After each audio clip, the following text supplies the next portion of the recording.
getting somewhere in business is surrounding yourself with the right people. I was diagnosed quite early as being dyslexic, and later on in my life as being ADHD. Accountability is the most fucking important thing in your life. I literally turned up to court and got sent down on the day. Lost everything that I owned while I was in prison. I was building an E46 M3 with a Toyota Super engine. One of the things they tagged me on was the Monkey London channel. If you've woke up in the morning looking for positive things, you'll spot all the positive things in your day. You lost your license 6 times? Points, 6 bans, I think in total 1,000 hours community service and then prison. You had a McLaren as well at one point, I did, yeah, that was one of the most expensive mistakes. At some point you will have to live to work in order to get to the point where you work to live. Get knocked down 9 times, get up 10. That's it.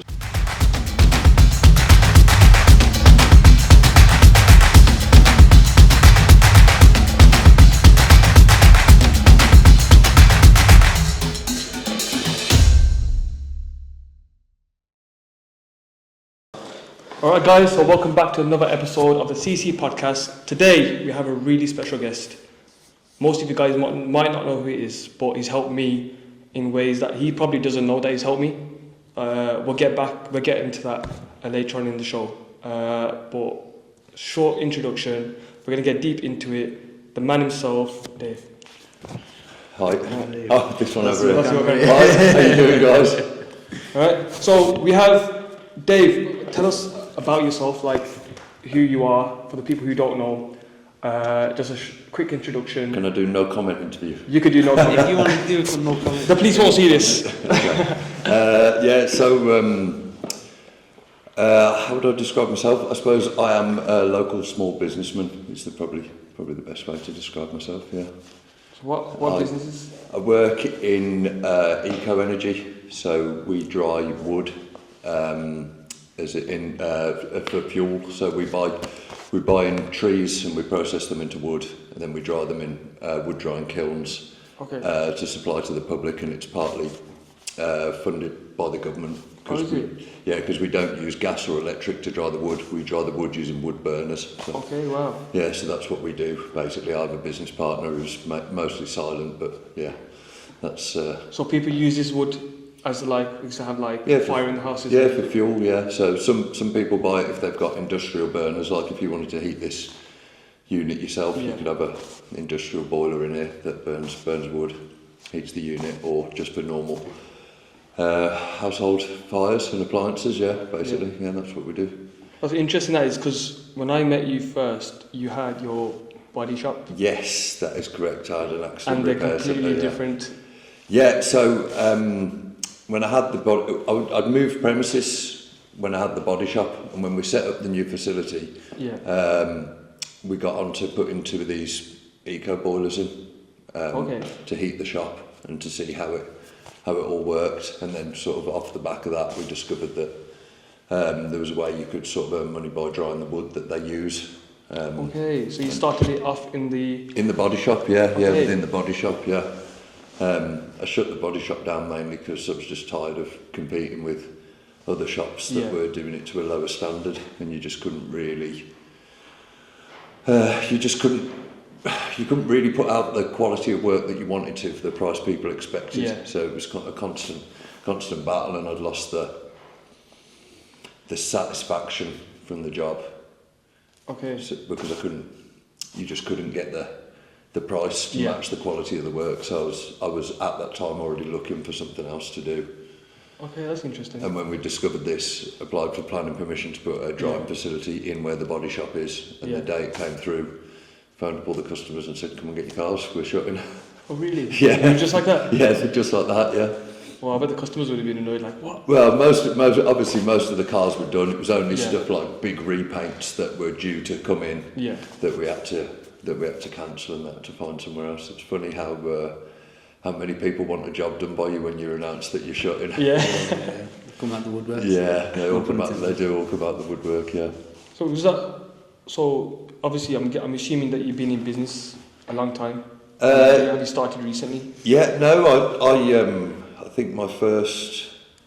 Let me think about the dates. When would it have been?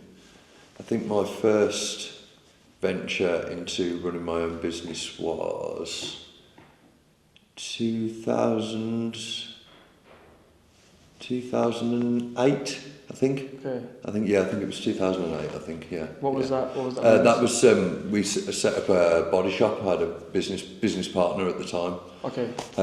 He was in the display industry, so he made display stands for shows and exhibitions. He wanted to do something else and expand, and he thought that he could integrate a paint shop into doing part of his display stands and whatever else. So it seemed a good idea for him. It was a good idea for me at the time. I'd been managing a body shop anyway. Obviously, I'd been in the trade all of my life, which at that point would have been.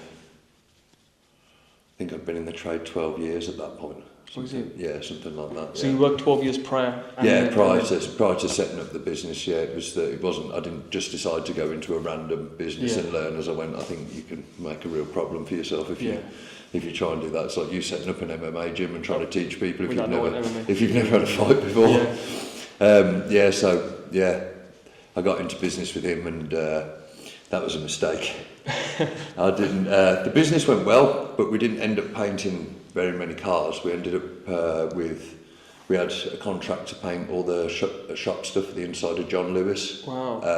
And Mother Care and Trespass Clothing. We did all the point of sale display stands for the retail centre at Dubai. Wow. Yeah, and it was great, but he was not a good business partner. Yeah.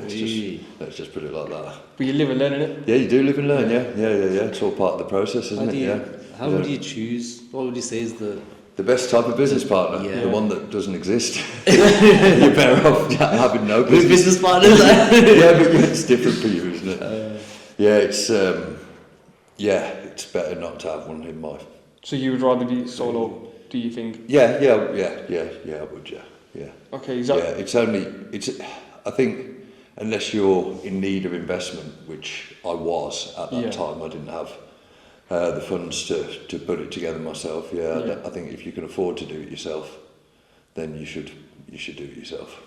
If you've got the skill set and the money, or if you've got a product or an idea that doesn't require money to take it forwards, if you can test whether it works another way and build it up slowly, then I think that's or get funding if there's an option to get funding, which is what we worked out for you, wasn't it?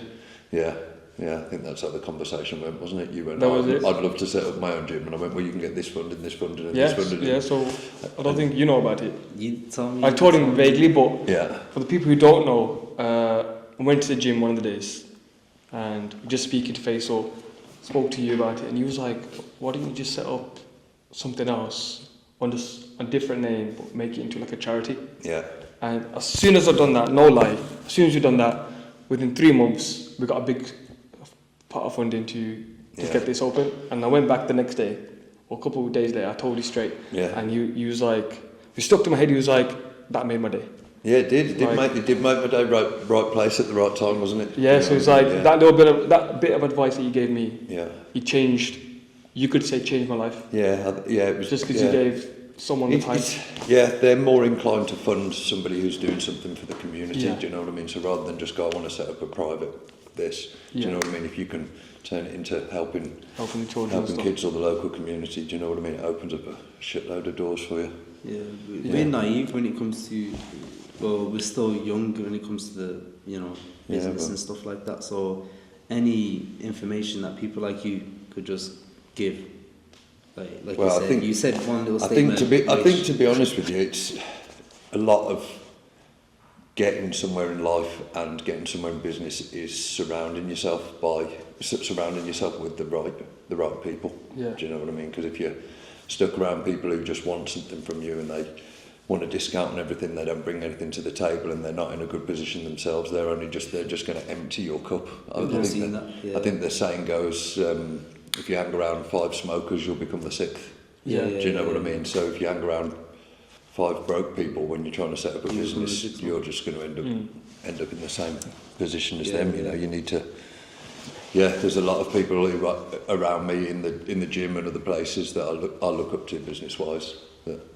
They inspire me to. Anyone in particular? To do more. Well, there's a lot of good business people. I mean, George. Have you met George? Yeah, I met George. Epic Bullies.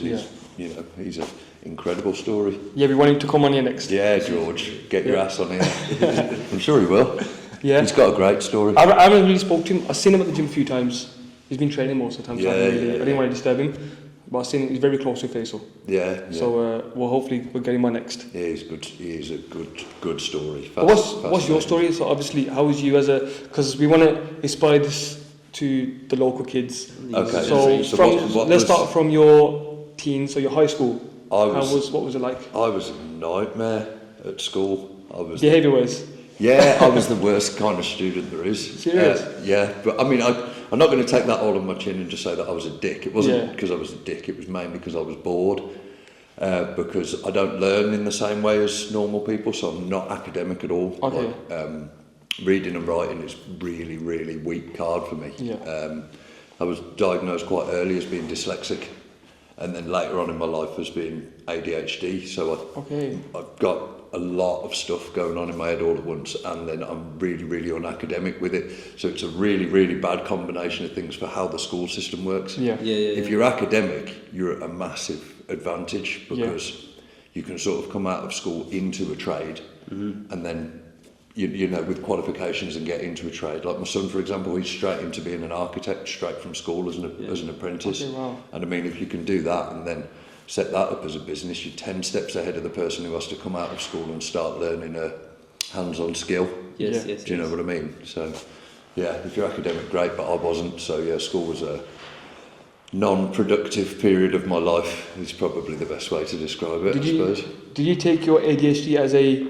I didn't know I was then. Oh, didn't you? I had no idea. I knew I was dyslexic because my mum spotted it early on and had me tested for it. So when did you find out that you had ADHD? I was tested for it in prison in 2011 or 12. Okay. Around that time, yeah. Do you mind delving into that, like, or... It was minor offences. I was a build-up of driving offences. Basically, you probably know that I'm quite an enthusiastic driver. Well, you're a good driver, let's put it that way.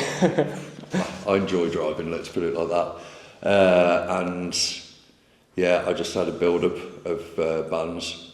There was a period in time when I blamed it on everybody else. I blamed it on the police. I blamed going to prison on my ex-business partner because I'm adamant that it was him who phoned the police because he just wanted me out of the way to wind the business up and take the money. Okay, wow. But I can't prove that. And also, if I wasn't driving whilst banned, which I was, then I couldn't have been done for anything.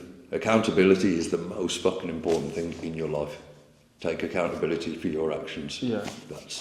That is like... Is that when you started to see things change? That is the key. Yeah, everything I tried didn't work until I started taking accountability for it failing. Because if you constantly blame other people for why you're not achieving or where you are in your life or why you've got arrested or why you're in prison or any of that kind of stuff, you know, anything at all, if you're blaming other people, you're not learning from the situation, and you can't move forwards without taking accountability for your actions. And there is no human on this planet who's an exception to that. If you don't take accountability, you will be stuck in the same place. That is a fact. That's powerful, that is. It's true as well. It is true, It's true, yeah. It is true, you see a lot of people who just blame other people. Yeah. That is a fact as far as I'm concerned. You can't address the mistakes if you don't even know there's a mistake there in the first place. Exactly. But, so straight after, so when did you say you came out of prison? I went to prison for minor offences. It was only a short stint. I think it was 2 or 3 months, something like that. Lost everything while I was in prison. Wow. Business got shut down, taken. I came out. There was no money to be had.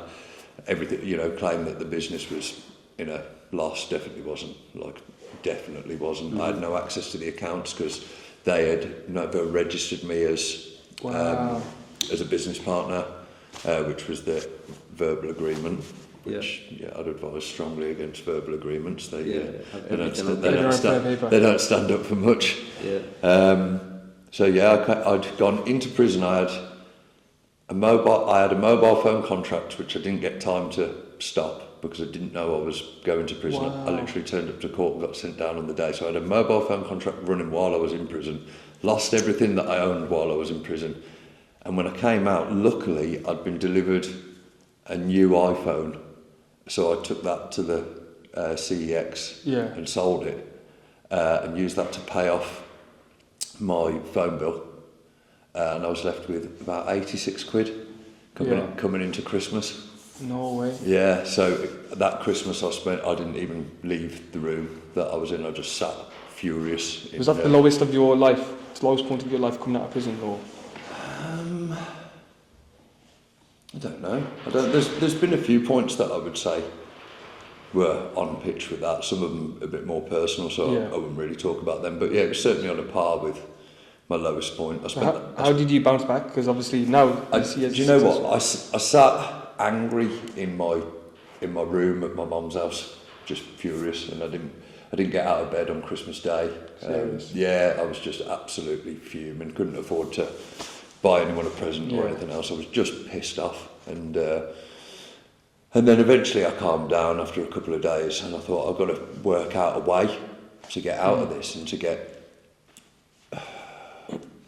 completely independent from anybody else. That was the main process in my head. So I was like, right, I need to find a job. I can save this much if I put this much away. I can, by the end of the year, I can set up a business. Okay. Well, I started phoning around everybody I know who had small garages or paint shops, and just said, after work to get back on my feet. Well, one person phoned me back. He's a lad called Paul Glaze. His parents owned a big MOT centre. And he'd got a car that he wanted repairing. So he said, why don't you come to our garage and repair it there? We've got a spray booth in the end unit. So I come and I repaired the car and I painted it, and his parents saw the quality of my work, and they asked if I wanted a job, and I said I'd rather work self-employed and use the unit and do like a profit share with you, because I knew that was I could work dead fast and that I'd build up funds quicker. So they allowed me to do that. Okay. Which helped me build up a pot much faster. And then I was kind of getting to the point where I was ready to sort of do my own setup. And a couple of things happened. One, I stopped getting so much work, and I couldn't figure out why. And I found out that they took on a mechanic who could do a bit of painting. Okay. And they were getting him to do some of the paint work, but he was using my tools. Wow. So I was quite annoyed about that. And at that time, there was a body shop that was going through major hell with the council. They couldn't get the neighbours to stop complaining about the shop. So I managed to give them a really cheap price for the shop. I actually bought the shop off them for about 13 grand. Wow. Yeah, and it had a spray booth that had all the tools.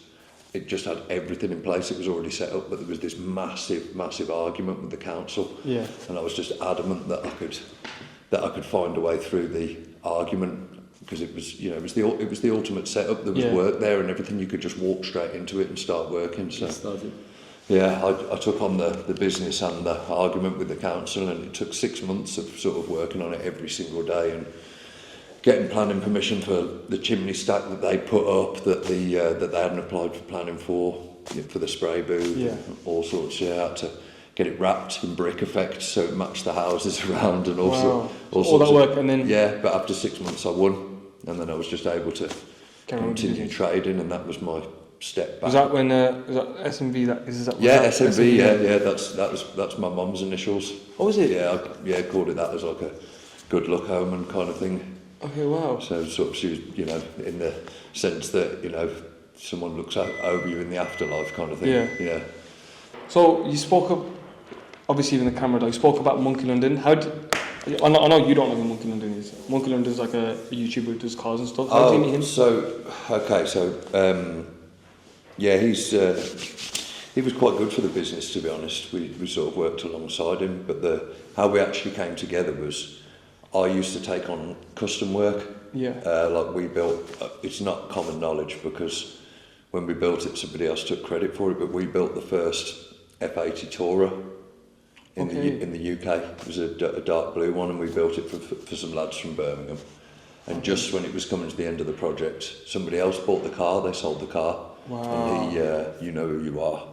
He took the car apart and took photos and put it back together and claimed the build, and then picked a load of faults with the job that were really faults that he'd caused himself. So therefore making a reason for us not to comment about it online, because obviously he would have thrown up all of this negative stuff. Wow. Yeah. So how long was you working on that for? Oh, it was a big job. Was it? Oh, it was a big job, yeah. You must have been pissed. Yeah, it was a big job. I didn't do the mechanical side of it. They bought it to me with the engine and gearbox in, but that's fairly simple. It's all pretty much just, it bolts into a Tourer shell. It was the modification of the bodywork to, you know, cutting all the arches out, making a rear bumper for it, all that stuff, respraying it in the colour they wanted. We had the seats made to fit. It was a big job, yeah. So we got into the custom side of things, and then I was building a car for myself to publicise the business anyway. So I was building an E46 M3 with a Toyota Supra engine in. Yeah. And I was building a Renault Kangoo van with a Megane 225 turbo engine, and I was sort of building them both at the same time. And when I finished them, people were tagging me on all sorts of stuff on Instagram, and one of the things they tagged me on was the Monkey London channel, which I actually hadn't heard of it before because I don't watch an awful lot of YouTube or anything like that. So, and he commented back, and I had a bit of a chat with him, and he said, "I'll come down and we'll film the cars." And I was like, "Oh, great, you know, that's nice, you know, a little bit of a film to remember your build by." And he come down, and we just got on really well, and he just had a big off drifting on some track somewhere and smashed all his drift car up. And I said to him, "Well, why don't we have a little deal? I'll repair the drift car for you for free, and you get me some work, you know, publicise the business." Okay, wow. And it ended up as quite a good relationship, and through lockdown I did some presenting for him because we were still working in the shop, you know, and obviously you couldn't get out and about doing content, so we did quite a bit together. Did he work out the it was good. It was good. It was good to work with him. Yeah. Bought in enough work, and we did plenty for him. Yeah. It was worked with him all the way till the end, really. Yeah. Smashing. Do you still have that E46? Yeah, I've still got it. Yeah. Have you? Yeah, I've still got it. Yeah. Wow. I keep thinking about selling it, but there's just not another one like it. And nah, you gotta keep. There's superchargers in that one. It's got Toyota Supra turbo engine in it. Yeah. Wow. I just know Supra. Yeah. Yeah, that's what the car is. That's Oh, his is favourite it? car. The car, Yeah. Yeah. Supra. Yeah, well, I murdered one to build a BMW. Yeah, but no, I think about selling it all the time, but I don't use it very much anymore, and it's headache to trailer it to the track and blah, blah, Yeah. blah. It's kind of easier to just get up in the morning and make a sandwich and go in your road car. Yeah, but that's like a trophy. That's like that. When I think of that car, and I think a lot of people who know you, is that car is you. Yeah. It's like a trophy to yourself. It probably is. It's probably more listening to everybody else the reason I've still got it, because everybody keeps going, "You can't sell that because you'll never have anything like it again." And I'm like, yeah, I suppose. I think to myself, if I'm ever a millionaire, I'll build a big bar at my house and just park it in the middle, and then that'll keep everybody quiet. How was that hard work building that E46? Yeah, it took a lot of thinking about, because it was the heat side of it was a lot of thinking about. So most people who build them have major overheating issues. Okay. Even some of the massive companies, whereas mine doesn't. Really? Mine runs perfectly, yeah, because I thought about what I was doing. I moved up most of the braking system out of the engine bay, away from the turbo, put a pedal box in it, you know, just massive radiator. It sounds complicated. Yeah, it is complicated, and it was difficult to build, but yeah, it was worth it, and it bought a lot of business. If I hadn't have... mate. if I hadn't have built that, I probably wouldn't have ended up working with Monkey London. Yeah, and then, it's true, so yeah. it did the job I wanted it to do. Everything happens for a reason. Yeah, exactly. Yeah, Yes. the good old universe. So when I watch your stories on Instagram, yeah, you seem like such a positive person. Like every morning, I'm not even lying. Every single morning, there's a positive quote. Every morning on your story, and I'm thinking to myself, this guy, without a day missed, is always happy. And every time I message you, it's like, yeah, but you know got that. what? So I'm a big believer in gratitude. Yeah. And I think if you wake up in the morning and you start focusing on negative things, then you're going to have a negative day, because you're going to... your day might go exactly the same, but if you've woke up in the morning looking for positive things, you'll spot all the positive things in your day. Whereas if you wake up in the morning looking for negative things, you will spot all the negative things in the day. So I always try and start the day with some kind of positivity. So I used to post loads, like every single day on Instagram, doing that. But now more times I will send something positive to my partner. Yeah. Because we don't live together, so when I speak to her in the morning, that's a positive thing. Yeah. Do you know what I mean? She's very driven as well. She owns, she's got her own business. So. Okay. Yeah, she's good. So you're engaged with her now, aren't you? Yeah. Congratulations. Correct. Yeah, thank you very much. Yeah. So that's another thing that helps. That's again sort of having the right kind of people around you. Do you know what I mean? She's very, very forwards. Like she just gets stuff done. Yeah. Very, very similar to me. If you have someone around you who's not like that, it kind of slows you down. And also the other part of it is if she's struggling with something and she tells me, I'd probably see it differently, and I can sort of either bring her positivity up a bit, or maybe try and find a solution, and vice versa. Do you know what I mean? Yeah. If I've got my head in the sand because everything's going wrong, do you know what I mean? We can just find a reason to laugh about it, and then if you laugh about it, you can put a cap on it and start going forwards. It's important to having a strong partner in your life to. Someone sent me an amazing video the other day, like a short video, and I just fucking loved what it said in it. So sort of on that subject, if you're stressed about something, you're only stressed about two things. You're either stressed about what's already happened, which you can't change, or you're stressed about the future, which you'll never meet. You'll never meet the future. But you would have to be in front of where you are now to meet the future, so you can only ever be living in the present. So as long as you live in the present and you act on what's happening, then you can't be stressed about anything. I mean, I'm not about to say I don't get stressed, everybody gets stressed. But if you try and remind yourself of that when shit's up the wall, then you've got a better chance of moving forwards. And I loved that. I only got sent it the other day, and I just thought, that's a brilliant way to look at things. So I've been trying to sort of, when things are like going crazy and I'm like, I don't know what's coming, it doesn't matter what's coming because you can't change it. Yeah, exactly. I try my best to try to live by that, because I lost my license recently. Did you? Join the club? Yeah. Gang? Because I was driving for a year. 6 points. That's it, my license is gone. Oh, right, okay. Because on my phone. And I thought, you know what? What's the point being... my court day was coming up, and I was like, I know for a fact I'm going to lose it anyway. What's the point being stressed? So I just thought, whatever happens, happens. That's it. So I went there. I go by, expect disappointment, and you won't be disappointed. So that was my mindset going there, because you probably disagree. A lot of people disagree. No, I don't disagree, because you've got to be realistic about things. Do you know what I mean? You have got to be realistic. People, I mean, there's such a popular thing at the moment is the book, The Secret, isn't it? Everybody's like, manifest this, manifest that. Yeah, manifestation's great, because what it does is a positive mindset instills positive actions. But if you sit on your arse and just think about positive stuff, nothing's coming for you. Exactly. Like genuinely nothing. You have to take positive action. That's like wishing to win the lottery but not buying a ticket. It's just not going to happen. Positive action. So having a vision board, amazing, because you will focus on those things and you will work towards them and you'll be reminded every day about them. It doesn't mean you can sit there and do absolutely nothing about it and that it'll just come to you. And that's the same with you saying, you were like, well, my fate's decided. It is, unless you can pull some amazing lawyer out the back. I try O.J. Simpson's lawyer. I hear he's pretty good.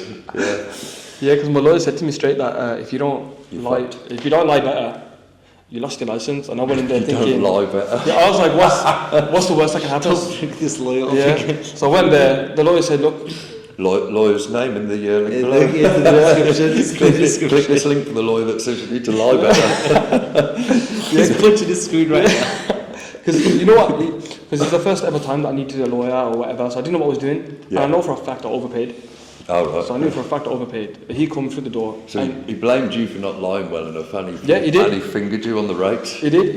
That's how you know he's a good lawyer. Yeah, he said he's a barrister. Don't know if there's a difference, but I went to him and he was like, I went there, he goes, mate, were you on your phone? I said to him, yeah. He goes, mate, you're not supposed to tell me that. And I'm like, what are you asking me for? I thought it was supposed to be those laws you see on TV shows where you're open and honest and they back you or whatever. He was like, mate, I need to, if they ask me, I need to say now that. I said, what? No, you don't say nothing. He was like, look, you need to go there and your story needs to be sticking. So I went there and tried to convince whatever. I found guilty. Laura come out and goes, I've never seen someone lie as well as you. I said, well, it wasn't that good enough because I've lost my license. Yeah. So went out, drove home, and I was like, man, lost my job that day. lost everything. Yeah. And I was like, you know what? I still got the gym.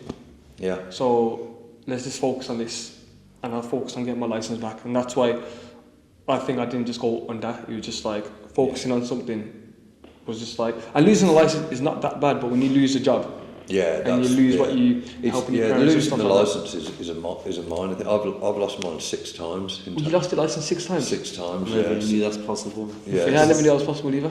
Yeah. That makes me feel bad. Yeah, 6 times. Yeah, in total. I've that's how I ended up in prison. Just So how many points do you have? 64 points, 6 bans. I think in total 1,000 hours community service that I didn't attend, and then prison for multiple driving, for being banned whilst being banned.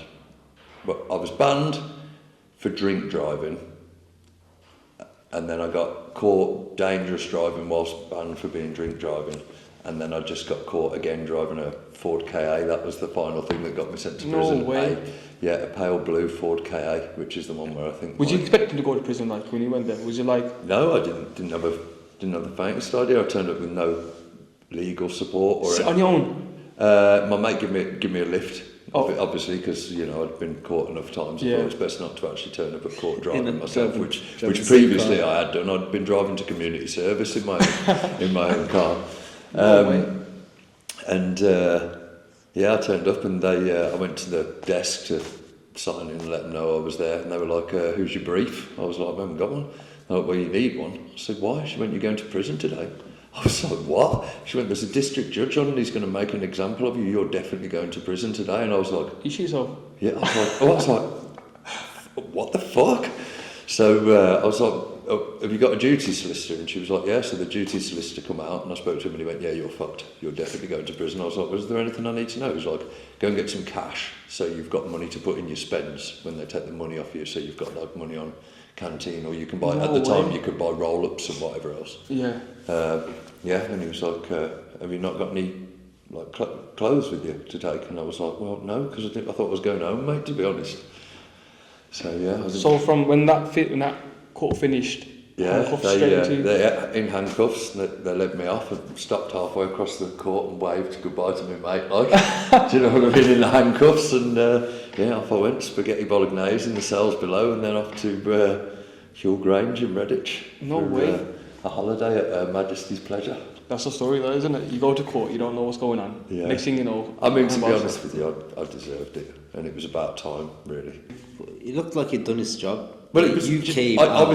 I sat there, like, I already knew that the business was going wrong, that my business partner was trying to shut it down, and I'd split up with my girlfriend at the time. Yeah. She was a right cowbag. Yeah. She was a proper dick. And I'd split up with her, so I was not asked about that, didn't want to speak to her, knew I was losing the business anyway, and that there was nothing I could do about it, because I'd already found out that I was not registered as a business partner or anything. So it was kind of like, if there was ever a good time for me to be in prison, that was the right time. Do you know what I mean? Because I wasn't like getting pulled out of a life that everything was going wrong. Yeah. So I got pulled out of a life where everything was going wrong and just sat in a prison living for free for 3 months eating shit food. And it wasn't as bad as I thought it was going to be, but I suppose it depends on what level of comfort you're coming from. I was having a shit time. Yeah. So if you've just got plucked out of a life that you're really enjoying, to do a long stretch, it's probably incredibly unpleasant. Yeah. And I mean, the beds aren't long enough either. I'm like 6'2", the bed was like 5'10". The mattress is like a memory foam mattress, but it remembers the most uncomfortable night's sleep you've ever had. Wow. Do you know what I mean? It's about that thick, like orange foam, like them old gym mats. Yeah, it's like that. You get one pillow. You can get another pillowcase if you know someone in the laundry, just stuff that full of clothes. Really? Yeah, it's the food is fucking awful, and What was the menu like? there's not enough of it. They used to have like a set menu for each day with like different things on it, and people who'd been in there for longer knew what was worth eating and what wasn't, so they'd sort of guide you a bit. But yeah, it was just shit. I think at the time when I went in, they spent £1.80 a day to feed each prisoner. That was the total. Really? And so the best thing to do was just get as much bread as you could. Yeah. And then turn every meal into a sandwich that could be eaten hot and then a sandwich that could be eaten cold later. I mean, I even ate a donut on a sandwich at one point. Serious? yeah, all the carbs. I went to Huel, which is prison in Redditch, which is kind of like a remand prison. So like, it's, unless if you've got a long sentence, you'll get sentenced there, and then they'll move you on to somewhere else. Because I'd only got a short sentence, I just stayed there for all of it. So yeah, it was an old shitty prison, but it was fairly calm. It wasn't like there was major violence on the wings or anything like that. It was quite a calm place. So we can all say you don't want to go back there. Oh no, I don't want to go back there. So kids.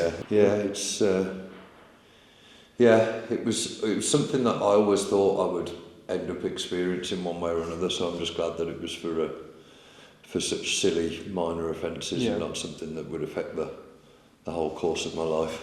Of course, yes. So that's a relief. Plus it's character building, isn't it? Do you know what I mean? Yeah, all negative. There's no such thing really as negative experiences. Well, there is obviously such thing as negative experiences, but it's how you deal with them, isn't it? If you can take something like that and build off it, then it's good. It's good. I wouldn't recommend it. I wouldn't say the best way to find happiness in your life is to go to prison first and learn to appreciate how good the rest of the world is. But it's been life has improved after prison as opposed to how it was going before. So with 60 plus points, how did you manage to get insurance and stuff like that? Oh, honest to God, yeah. So when the first car that my parole officer and the community service people who had to go and sign off with afterwards were like adamant that you will never have a nice car as long as you live, and I was like, fucking not a chance, there's no way, do you know what I mean? I love cars, there's no way that you're going to murder this dream for me. So once I'd set the body shop up, like I had a long ban, I had a 2-year ban, so I'd set the body shop up and I'd worked in there, and I managed to buy a BMW 1M. Okay. Yeah, which was like a decent car. Yeah.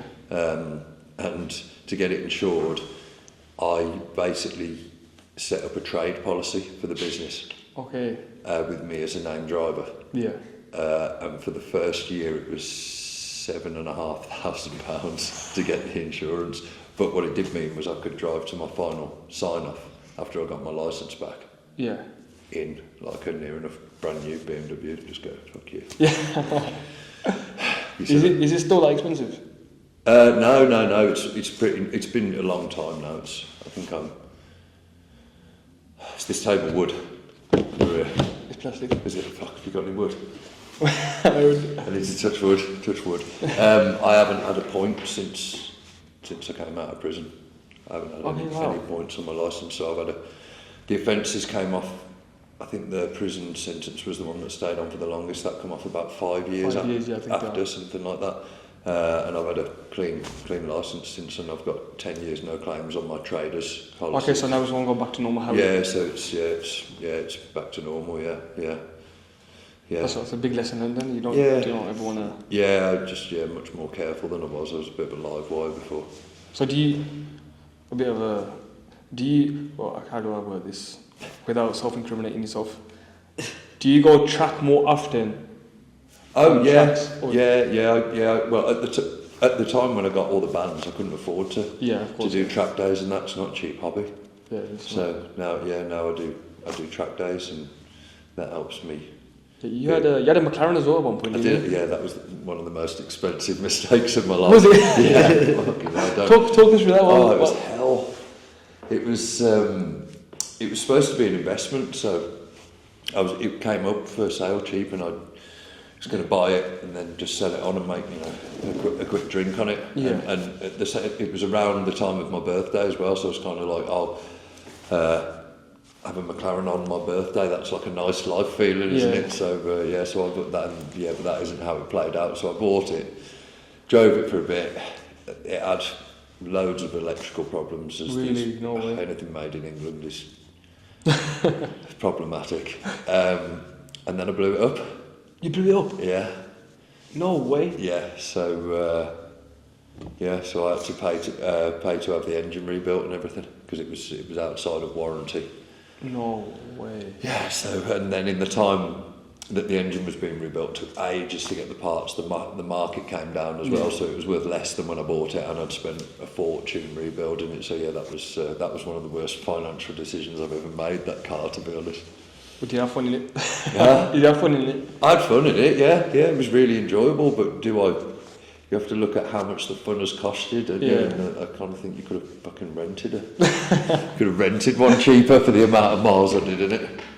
Wow. But, I never knew you blew. How did you blow it up? I was just driving it dead sensibly on the dual carriageway, and it started to misfire, and I pulled over. No and way. The misfire got worse and worse, and the car cut out, and then had to be trailered away. Yeah, when they took it apart, it had bent a con rod and they snapped a valve, and it was a big job. No way. Did you? I'm assuming you didn't do it yourself. No, I didn't build it myself. No. A company called Thorny Motorsport rebuilt it for me. They're really, really, really good with McLarens. It was amazing when it came back because it had all steel forged liners and everything in it. Had it mapped and everything. So when it come back, it was incredible. But I just couldn't sell it. Ended up getting rid of it cheap. So that was a mistake. Yeah. Learn from it again, innit? Yeah. Won't be doing that again. So like after that, what drives you to be motivated again? Because I get what I'm assuming you're motivated. What keeps me motivated is I don't know how would you answer that. What keeps you motivated? Well, part of everybody goes through phases of no motivation, which is probably more important. Yeah. So good habits keep you moving forwards. Okay. So if you set habits in place that you know create forward motion in your life, and you repeat those habits even when you're not feeling very motivated, you'll move forwards anyway. Yeah. Okay. And one of the main things that keeps me moving forwards is the one that I want to leave something substantial behind for my son. Yeah. I don't really have much of the family. I've got a sister and my son, and that's about it.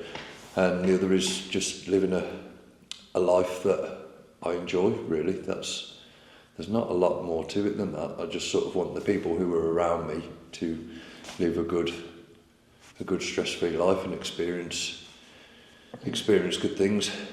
So hopefully I can achieve that for them. I'm not looking to be the richest man in the world. I'm just, well, certainly not money-wise. Do you know what I mean? Yeah. It's anyone who describes wealth as only money is a fucking lunatic, and the poorest person on the planet. Wealth is as much about how you feel, what your heart says, and you know, serotonin released from your brain and making you happy throughout the day. That's as 100%. If you could do that without money, you're already rich. Yeah, that's a good point. Yeah, I guess. So you don't, because I spoke to a few other people, and I've learned that different people say different, like successful people say different things. Would you say that money buys you happiness or not? It's better to cry in a Porsche. It is. It is better to cry in a Porsche. No, would I say money buys you happiness?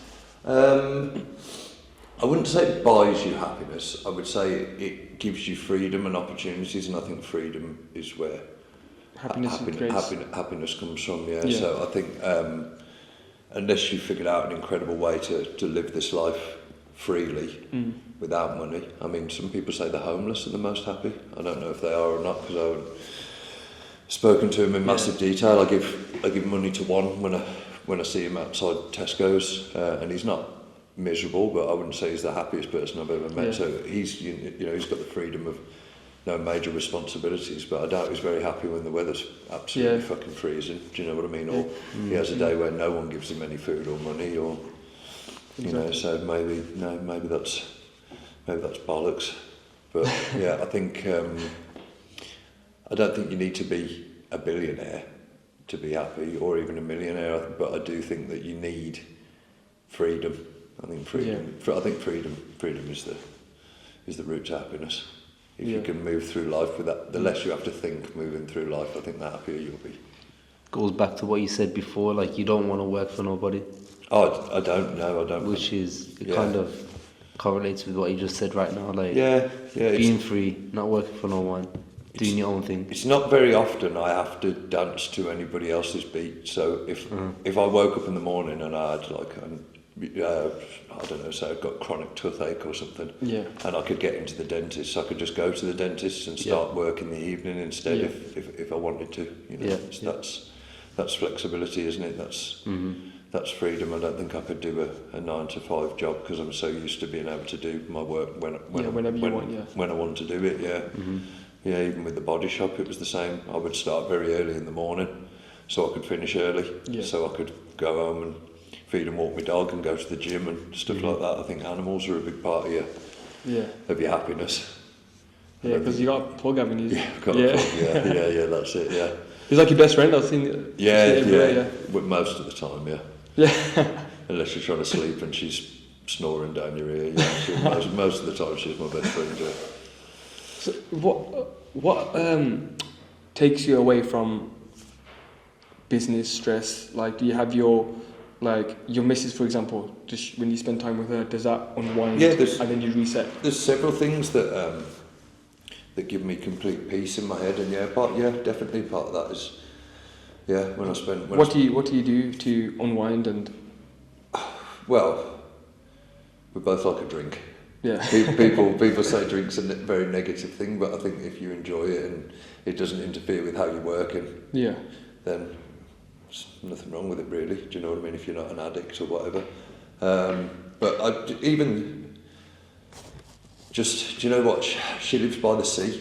There's sea by her, and sometimes when the day's been a lot and I'm driving to her house, I'll just say to her, can we just go and walk by the sea? Do you know what I mean? And that clears my mind completely. Yeah. Sometimes being with the right person can completely just put your mind at rest as well. And then the main one is the driving. When I'm driving, it's like white noise. I can't hear or think anything other than it's just pure. You could be sat in the passenger seat thinking this is the most frightening thing that's ever gone on, and then in my head I'm just it's like smooth FM in my head, just having a really nice relaxing time. Yeah, so it's whatever distracts you, isn't it? Whatever takes you've got to get away from work. You've got to work to live, not live to work. It's powerful. It's a very, very difficult balance. And one of the main things is at some point you will have to live to work in order to get to the point where you work to live. If you want to get somewhere, like at one point I had the accident repair centre, a clothing company, and a meal prep company, all at the same time, and I worked in all of them. So I worked 16 to 18 hours a day, 7 days a week. No way. And had no social life. Occasionally I would take a couple of days off in the middle of the week to go and do a track day or to just get away, have my weekend midweek. But when I say occasionally, I mean every 3 to 4 months, something like that. And other than that, I would work close to or more than 100 hours a week every single week. So another part of it is if you haven't got funding or you're not already wealthy setting up a business, there's a strong possibility you will have to endure extreme discomfort to get yourself to a point where you're ahead. Yeah. Or unless you're very lucky, some businesses are just incredible and they just take off. You know, that's amazing and brilliant for those people. 50% of everything you do is luck, isn't it? So, you know. Obviously talking about struggles and stuff. So let's say going back to your 16-year-old self, what advice would you give yourself? Stop being a dick. Is that Take accountability for your actions. That would be the best. That would be the best thing I could possibly say to my 16-year-old self. Stop fucking blaming everybody else for what is wrong with your life. Stop relying on other people and stop blaming other people for your fuck-ups, because you won't move forwards without it. That is the strongest piece of advice. And stop giving a fuck what other people think about you. Yeah, that just doesn't matter. That's why me personally, I hated being on camera. Yeah. Because obviously giving a fuck what other people think, and now it's just like I don't care. Yeah, I'm just gonna do it because I want to do it. Keep that ball moving. Yeah. Yeah. Fuck what anybody else thinks. You're not going to get fed off other people's opinions. It's never going to happen. It's true. Other people's opinions aren't going to pay your fucking wages. Yeah, exactly. So fuck what they think. Exactly. Yeah. So it's been nearly an hour now, so obviously. I know it has. So do you have a message to the youth of today that are probably struggling and they think that there's nothing for them in the future? They're around bad people. They got no money. What advice would you give to those people? I suppose if you're going down the route I went, learn a trade. Yeah. Although it wouldn't be my strongest piece of advice. Something my dad said to me, most of what he said to me was useless, not a particularly pleasant person. But what he did say to me is, if you work in a trade, he wanted me to get out of the accident repair trade. Yeah. And he said, all you've got to sell is hours. You can only sell hours of your time. So you will run out of product unless you can find more people that can do the job the way you do, which I couldn't. So that's what happened. I couldn't sell any more hours, so I couldn't make any more money. Okay, wow. So I had to move into something where I had endless products, so I can dry all the wood in the world and sell as much of it as I want. Yeah. It's a great way to do it. So if you're non-academic, then you're probably going to have to get into a trade. Pick your trade wisely, you know. I didn't. I picked cars because I love cars. Yeah. That's not the best trade to be in. It doesn't pay the best. You have to have a massive premises and all the tools to go with it. You can go and be a plumber and buy a bag with 100 quid's worth of tools in it and plumb. Yeah. You know what I mean? Yeah. It's much cheaper. You work in other people's houses, you use their electric. But to cut it short, either find a trade, and as soon as you've learnt it well and you're good at it, set up on your own. Find your own customers. That's a great way to move forwards, to get yourself to a place where you didn't think you could be. Don't doubt yourself. Everybody else is doing enough of that for you. Yeah. Don't care what other people think. You know, it doesn't matter what anyone's opinion is of you. It's your opinion of yourself and where you're going that matters. That's the important thing. And don't worry if you're not doing well at school, because school isn't for everybody, you know. And I mean, it's never too late to do something that's incredible. I mean, I'm pretty sure the guy, who's the guy who set up Amazon?